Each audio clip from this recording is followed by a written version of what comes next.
Film story Hindi में आपका स्वागत है। Hello guys, welcome to film explain in Hindi. आज मैं आपके लिए एक ऐसी मूवी लेके आया हूँ जिसे देख के आप भी सोच में पड़ जाएंगे। तो ज्यादा टाइम ना लेते हुए चलिए आज का एक्सप्लेनेशन शुरू करते हैं।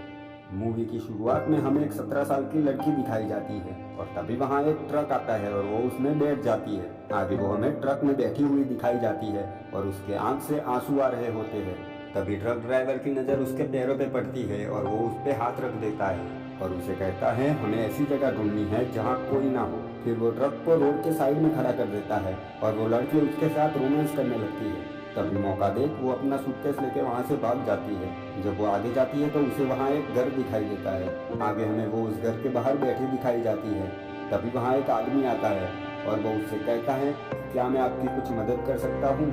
और वो लड़की उसके साथ फ्लर्ट करने लगती है और वो आदमी उसे जाने के लिए कहता है और उन दोनों के बीच बातचीत होती है। और तभी हमें पता चलता है कि इस आदमी का नाम जेस है। ये मिस्टर गैलेक्स की बंद पड़ी सिल्वर माइन की रखवाली करता है और इसकी बीवी डेल मॉर्गन इसे 10 साल पहले छोड़ चुकी है और वो अपने साथ अपने 2 बेटियों को भी ले गई है। आखिर में वो लड़की कहती है मेरा नाम कैरी है और वो घर के अंदर चली जाती है। दरअसल ये जेस की ही बेटी होती है। और जब वो रात को साथ में डिनर कर रहे होते हैं तब जेस पूछता है तुम्हारी पढ़ाई कैसी चल रही है। तभी कैरी बताती है मैं स्कूल के दौरान प्रेग्नेंट हो गई थी और अभी मेरा 1 मंथ का बेटा भी है, जिस वजह से लोग मुझे चिढ़ाने लगे और मैं यहाँ आ गई। क्या मैं आपके साथ रह सकती हूँ। पर जेस मना कर देता है और आखिरकार कैरी के मनाने पर वो मान जाता है। रात को जब वो नहाने जाती है तो जेस उसकी परछाई पर्दे पे देखता है। अगले दिन सुबह कैरी उस सिल्वर के खदान के पास दिखाई जाती है। तभी वहाँ जेस आता है और कहता है इसमें अब इतना चांदी नहीं है जिस वजह से इसे बंद करना पड़ा। पर कैरी कहती है इसमें इतना चांदी तो होगा ना जिससे 2 लोगों की जिंदगी कट जाए। तभी जेस कहता है तुम यहाँ किस लिए आई हो। सिल्वर के लिए।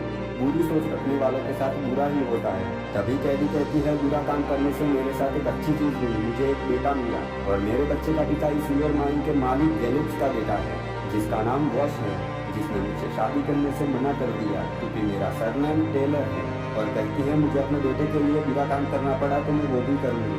और जेस उसका हाथ पकड़ के उसे चर्च ले जाता है।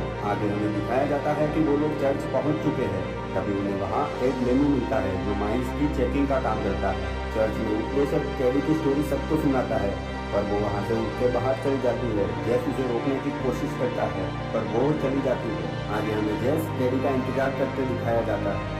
दूसरे दिन सुबह जब जेस घर के बाहर होता है तभी वहाँ एक कार आती है। कार में से कैरी उतर के आती है। तभी जेस उससे पूछता है वो कौन था और तुम कल रात कहाँ थी।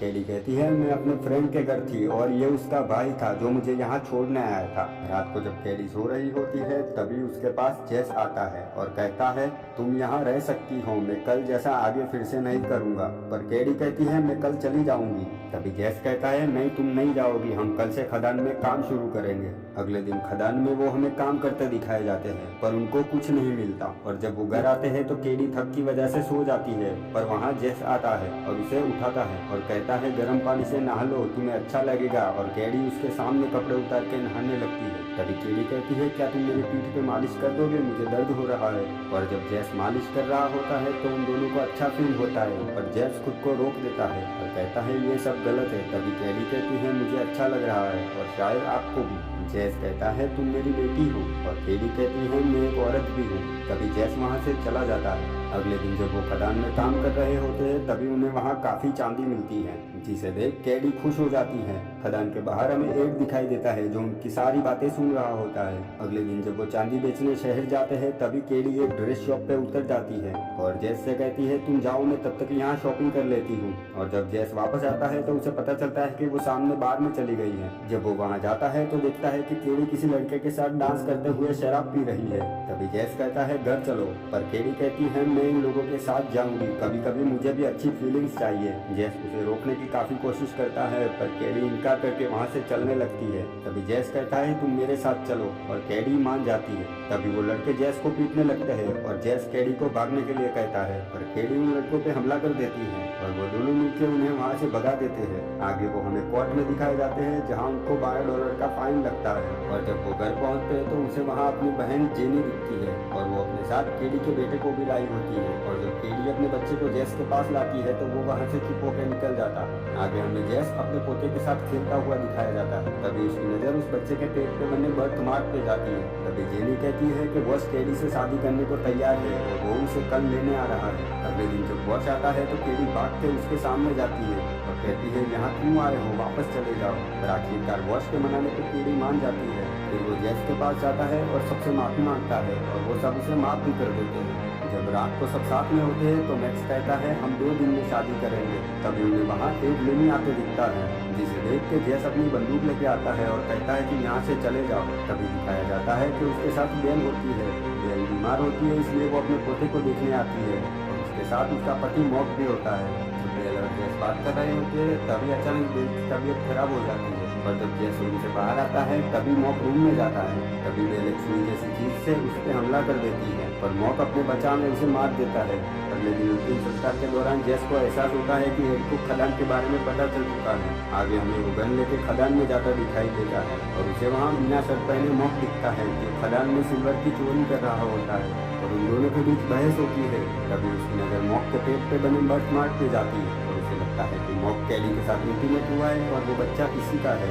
शायद इसीलिए बेल भी तुम्हें मारना चाहती थी। फिर गुस्से में होने की वजह से वो उसे गोली मार देता है। तभी मॉक उसे बताता है ये बर्थ मार्क सिर्फ लड़कों पे आता है, केडी तुम्हारी लड़की नहीं मेरी लड़की है, इसीलिए उसके बेटे पर भी वो मार रहे। फिर वो जैस को खुद को बचाने के लिए कहता है पर जैस उसे गहरी खदान में फेंक देता है जिससे उसकी मौत हो जाती है। आगे जैस मिस्टर ग्लिच के घर जाता है और उनको बताता है कि मॉक ने मुझे बताया है कि वो बच्चा वॉश का नहीं है, वो बर्थ मार्क जो उस बच्चे के पेट पे है वैसा ही मार्क मॉक के पेट पे भी है और मैं चाहता हूँ कि आप केडी से अब दूर रहे तो ही अच्छा है।